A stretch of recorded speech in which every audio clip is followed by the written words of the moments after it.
Pada penghujung duplik saya ini, saya kembali menyatakan menolak dan sangat keberatan atas tuntutan jaksa penuntut umum bahwa saya turut serta dalam jual beli sabu dan menikmati keuntungan. Hampir seluruh alat bukti yang diajukan oleh jaksa penuntut umum sangat lemah dan terbantahkan pada proses persidangan. Tetapi jaksa penuntut umum membabi buta,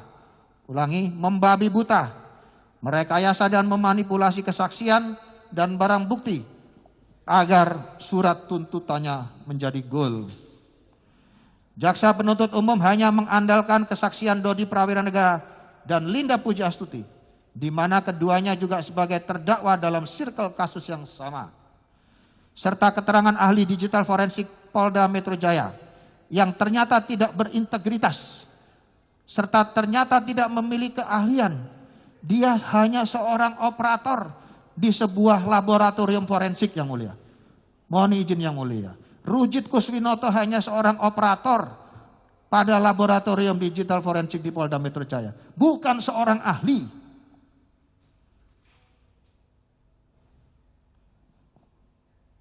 Ahli digital forensik yang dihadirkan oleh jaksa penuntut umum bahkan terlibat dalam konspirasi dengan cara memenggal-menggal alat bukti yang diekstraksi sesuai dengan koordinasi dengan penyidik maupun berdasarkan laporan kemajuan. Seharusnya dia berkewajiban menyajikan seluruh percakapan secara utuh, tidak terpotong-potong sebagai amanat dalam Undang-Undang ITE pasal 5 dan 6. Kesaksian Dodi Prawiranegara hanya berdiri sendiri tanpa didukung oleh saksi lain atau alat bukti lainnya. Demikian juga kesaksian Linda Pujiastuti juga berdiri sendiri dan tidak didukung oleh saksi lainnya atau alat bukti lain. Uns testis nullus testis. Satu saksi bukanlah saksi. Demikian pula dengan alat bukti percakapan telah dibantah oleh kedua saksi IT, Bapak Ruby Alamsyah dan Rujit Kuswinoto sendiri.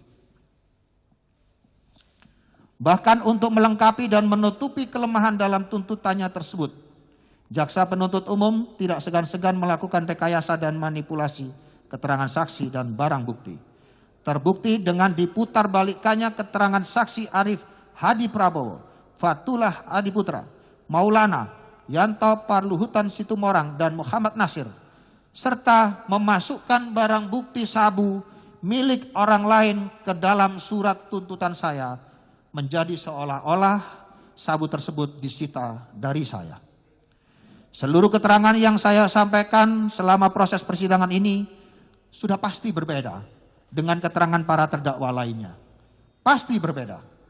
Hal ini sangatlah wajar karena para terdakwa lain didampingi oleh penasihat hukum yang sama, Adril Fiari Purba, yang disiapkan oleh penyidik, serta tempat penahanannya di satu tempat yang sama, sehingga mereka mudah dikonsolidasikan oleh penasihat hukumnya maupun penyidik.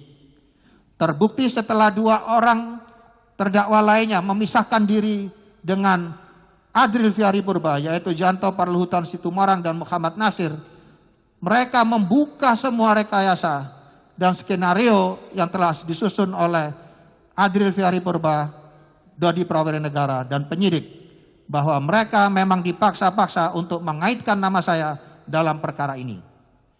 Sedangkan saya sebagai pihak yang akan ditumbalkan memilih penasihat hukum sendiri, yaitu Bapak Hotman Paris Hutapea beserta tim yang saya banggakan. Dan tempat penahanan saya pun terpisah dengan terdakwa yang lainnya. Majelis Hakim yang mulia, dalam duplik saya ini sengaja pada beberapa poin yang substansial saya sertakan tabel dan gambar beserta sumbernya yang otentik, dengan maksud agar jaksa penuntut umum tidak lagi mengatakan bahwa pembelaan saya hanya berdasarkan asumsi, mengada-ada, dan tanpa dasar.